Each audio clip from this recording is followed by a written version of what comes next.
ഇന്ന് ജീവിച്ചിരിക്കുന്ന 55 വയസ്സിന് മുകളിലുള്ളവർക്ക് മാത്രമേ ഈ തങ്കമണി സംഭവം ഓർമ്മയുണ്ടാവുള്ളൂ.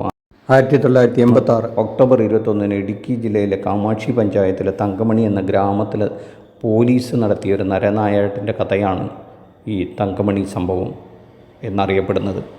അത് അവിടേക്ക് ഒരു ബസ് സർവീസ് നടത്തിയിരുന്നു കട്ടപ്പനയിൽ നിന്ന്.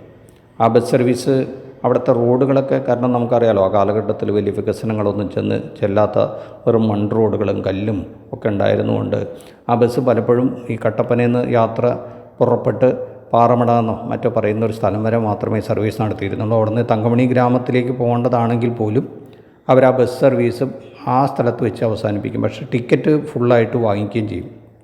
അതുകൊണ്ട് തന്നെ ആ ഗ്രാമത്തിലുള്ള തങ്കമണി ഗ്രാമത്തിലുള്ള ആൾക്കാർക്ക് അവിടെ ഇറങ്ങി വീണ്ടും കുറേ ദൂരം നടന്നു വേണം അവരുടെ സ്ഥലത്തെത്താനും വീടുകളിൽ എത്തിച്ചേരാനും. അതിൽ വലിയ പ്രതിഷേധം ഉണ്ടായിരുന്നു. അതിൽ ആ കാലത്തൊക്കെ കുറച്ച് വിപ്ലവ വീര്യമൊക്കെ നിലനിന്നിരുന്നുകൊണ്ട് ചില വിദ്യാർത്ഥികളൊക്കെ അതിൽ അമർഷം കൊള്ളുകയും ചെറുപ്പക്കാരായ ഏതോ ഒരു വിദ്യാർത്ഥി കണ്ടക്ടറോട് തർക്കിക്കുകയും വണ്ടി തങ്കമണി വരെ പോകണമെന്ന് ആവശ്യപ്പെട്ടു. അപ്പോൾ കണ്ടക്ടർ ദേഷ്യപ്പെട്ട് ആ പയ്യനെ താഴെ ഇറക്കി അതിക്രൂരമായി മർദ്ദിക്കുന്നു. അതിനെ തുടർന്ന് പിറ്റേ ദിവസം ആ നാട്ടുകാരും വിദ്യാർത്ഥികളും എല്ലാവരും കൂടെ സംഘടിച്ച് ആ ബസ്സിനെ എതിരെ സംഘടിക്കണു, ജോലിക്കാർക്കെതിരെ സംഘടിക്കണു. ബസ്സിനെ നിർബന്ധപൂർവ്വം തങ്കമണി എന്ന ഗ്രാമത്തിലേക്ക് കൊണ്ടുപോകുന്നു. അവിടെ നിന്നാണ് ഈ കഥ തുടങ്ങുന്നത്. ആ ബസ് പിടിച്ചെടുക്കുകയാണ് അവർ നാട്ടുകാർ. അപ്പോൾ പോലീസിനെ കൂട്ടിയിട്ട് വന്ന എൻ്റെ മുതലാളി ദേവസി എന്ന് പറഞ്ഞ ഒരാൾ വന്ന് അവിടെ വലിയ തോതിൽ പോലീസ് ലാത്തിച്ചാർജ്, കല്ലേറ്, ആകെ അടിപിടി ബഹളം ഒക്കെ നടക്കുന്നു.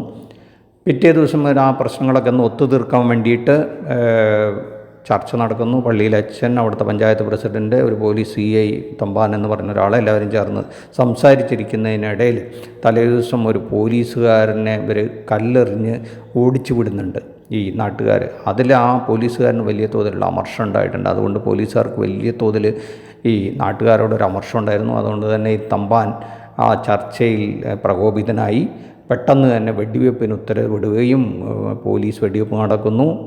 ഒരാൾ കൊല്ലപ്പെടുന്നു, ഒരാളുടെ 2 കാലം നഷ്ടപ്പെടുന്നു. പിന്നെ അവിടെ നടക്കുന്നത് ഒരു പോലീസ് നരനായാട്ടാണ്. പകൽ മുഴുവൻ നീണ്ടു നിൽക്കുന്ന നരനായാട്ട്. അവിടെയുള്ള ആ ഗ്രാമത്തിലുള്ള പുരുഷന്മാരെല്ലാം പിടിച്ചുകൊണ്ട് പോവുകയാണ്. സമീപ പ്രദേശത്തു നിന്നുള്ള പോലീസ് സ്റ്റേഷനിൽ നിന്നെല്ലാം പോലീസുകാർ വന്ന് അവിടെയുള്ള എല്ലാ പുരുഷന്മാരെയും പിടിച്ചുകൊണ്ട് പോകുന്നു. അങ്ങനെയാണ് നടക്കുന്നത്. അതിൽ ചിലർ ഓടി രക്ഷപ്പെടുന്നുണ്ട്, വയലുകളിൽ ഒളിച്ചിരിക്കുന്നുണ്ട്. അവരെ തേടി പോലീസ് രാത്രി ആ വീടുകളിൽ കയറി ഇറങ്ങുന്നു. അവിടുത്തെ സ്ത്രീകളെ ആ ഇരുട്ടിൻ്റെ മറവിൽ ബലാത്സംഗം ചെയ്തുവെന്നും മാനഹാനിപ്പെടുത്തിയെന്നൊക്കെ ആക്ഷേപം നിലനിന്നൊരു സംഭവമാണ് ഈ തങ്കമണി സംഭവം. അതിനെ ബേസ് ചെയ്തിട്ടുള്ളൊരു സ്റ്റോറിയാണ് ദിലീപ് ഇറക്കിയിരിക്കുന്ന തങ്കമണി എന്ന സിനിമ എന്നാണ് പറയപ്പെടുന്നത്. പക്ഷേ യഥാർത്ഥത്തിൽ ആ കാലഘട്ടത്തിൽ തന്നെ 1987 PG വിശ്വംഭരൻ സംവിധാനം ചെയ്ത ഇതാ സമയമായി എന്നൊരു സിനിമ ഇറങ്ങിയിട്ടുണ്ട്. രതീഷ്, MG സോമൻ, ചാരി, ജഗദീഷ് ശ്രീകുമാർ, ഇന്നസെൻ്റ് തുടങ്ങിയ ഒരു താരനിര തന്നെ അഭിനയിച്ച സിനിമയായിരുന്നു അത്. വലിയ കയ്യടി കിട്ടിയ സിനിമയാണ്. ജനം അംഗീകരിച്ചതും വലിയ തോതിൽ സക്സസ് ആയൊരു സിനിമയാണത്. ആ സംഭവത്തോടനുബന്ധിച്ച് കേരള രാഷ്ട്രീയത്തിൽ വലിയ ഒരു വിപ്ലവം തന്നെ നടക്കുകയുണ്ടായി. കരുണാകരൻ രാജിവെക്കേണ്ടി വരികയും തെരഞ്ഞെടുപ്പിനെ അഭിമുഖീകരിക്കേണ്ടി വരികയാണ്. ആ തെരഞ്ഞെടുപ്പിൽ തുടർന്നുണ്ടാകുന്ന തെരഞ്ഞെടുപ്പിൽ UDF മിനിസ്ട്രി എന്ന് പറഞ്ഞ കരുണാകരൻ്റെ മിനിസ്ട്രി അമ്പെ പരാജയപ്പെടുന്നു. ഇടതുപക്ഷം സംഭവം മുതലെടുത്ത് നല്ല വിജയം നേടുന്നു. തുടർന്ന് LDF ഗവൺമെൻറ് വരുന്നു. അങ്ങനെ തുടങ്ങിയ കുറേ രാഷ്ട്രീയ സംഭവവികാസങ്ങളും കൂടെ ഈ സംഭവവുമായി ബന്ധപ്പെട്ട് കിടക്കുന്നു. ആ സിനിമയെ എങ്ങനെയാണ് ഈ പുതിയ തങ്കമണി, ദിലീപിൻ്റെ തങ്കമണി കൈകാര്യം ചെയ്യുന്നത് എന്നുള്ളതും പഴയ സിനിമയായ PG വിശ്വംഭരൻ്റെ സിനിമ എങ്ങനെയാണെന്നും രണ്ടും കണ്ടു കഴിഞ്ഞാൽ മാത്രമേ താരതമ്യം ചെയ്യാൻ പറ്റുള്ളൂ.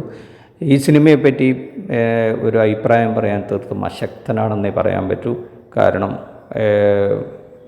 ഇതിന് ആ ഒരു സംഭവത്തെ ഫിലിമിൻ്റെ 2ാം ഘട്ടത്തിൽ എന്ന് പറഞ്ഞ ഇൻ്റർവെല്ലിന് ശേഷം ആ സംഭവത്തെ അതിമനോഹരമായി ചിത്രീകരിച്ചിട്ടുണ്ടെങ്കിൽ പോലും മറ്റു പലതിനെപ്പറ്റിയും പലതരത്തിലുള്ള അഭിപ്രായങ്ങളാണ് പ്രേക്ഷകരിൽ നിന്ന് വന്നുകൊണ്ടിരിക്കുന്നത്. അതുകൊണ്ട് ഈ സിനിമയുടെ ജാതകം അല്ലെങ്കിൽ വിധി എന്താകും എന്ന് പറയാൻ നമുക്കിപ്പോൾ പറയാൻ പറ്റില്ല. എല്ലാ സിനിമയ്ക്കും അതിൻ്റേതായ ഒരു വിധിയുണ്ട്. 2024 തുടക്കത്തിൽ തന്നെ അതിഗംഭീരമായ 3 സിനിമകൾ ഇറങ്ങിക്കഴിഞ്ഞു. അതിലൊന്ന് ഇപ്പോൾ 100 കോടി ക്ലബിലേക്ക് പ്രവേശിച്ചു കഴിഞ്ഞു. മഞ്ഞുമൽ ബോയ്സ്, അതും ഒരു യഥാർത്ഥ സംഭവത്തെ ആസ്പദമാക്കി ഉണ്ടാക്കിയ സിനിമയാണ്. അത് ജനം അംഗീകരിച്ചു.